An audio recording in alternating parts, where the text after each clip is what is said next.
Hello guys, good day sa inyong lahat. Samahan nyo kami sa aming paglalakbay. May pupuntahan tayo guys. Pupunta tayo sa Lapu-Lapu Shrine, and at the same time pupunta tayo sa Liloan at sasakay tayo doon ng zipline. Walang ka-traffic ngayon guys kasi linggo eh. Ayan o, malinis pa sa alas 4 yung kalsada.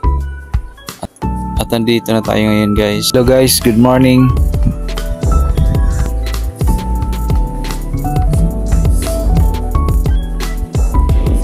Andito tayo ngayon sa Lapu-Lapu Shrine guys. Grabe init ngayon dito mga idol. Sikat ng araw. Ayan si Lapu-Lapu. Tingnan nyo. Nangingitim na eh. Kasi grabing init talaga dito. Kaya excuse me, sorry. May tao po sa likod. Ikala ko kung ano na eh. Nagulat ako doon ah. Sobrang itim eh. Paano meron mang pupasok dito eh. Mangilan-ngilan kahit mainit. Ayan ah. Sobrang init talaga. Lapu-Lapu guys. Morning guys. Kaya siya, ikaw kasayangan mo dong? Dodong. Ikaw? Chuy. Kil. Ikaw? Tan. Bugyoy. Ikaw? Kumao ni sila mga anak ng Lapu-Lapu guys no? Dito tayo banda guys. Kasi ang iingay ng mga batang yun eh. Ang kukulit. Teka dito muna tayo. Magpapasilong sa may ano. So guys, ayun o, sobrang init talaga, super hot.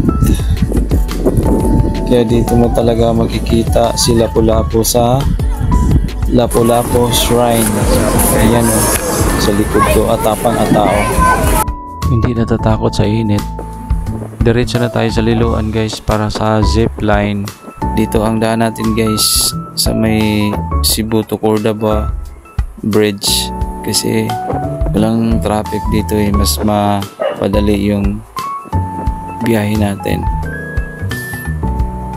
So ang haba talaga nito guys, tsaka maganda rito, maganda ang view. So guys, we're ready for take off na guys. At ayan, ready na si Ail at aakyat na tayo dito. Napakataas talaga ng zipline nila dito guys. Parang gusto ko nang umurong eh. Kaso andyan na eh. Andito na kami sa taas eh. Kaya sinubukan na lang talaga namin. Pero mas maganda dito guys kasi mataas yung zipline nila. Nakakatakot talaga pero kung iisipin mo, pag nalaglag ka dyan, sa dagat din naman ang pupuntahan mo eh, kaya okay lang. Kahit maano eh, mataas talaga yan guys. Pero in mode, pag nalaglag ka dyan, doon ka sa dagat, eh baka may ano pa dyan eh, may mga shark oh. So guys, ayan, medyo kinabahan talaga ako dyan eh, kasi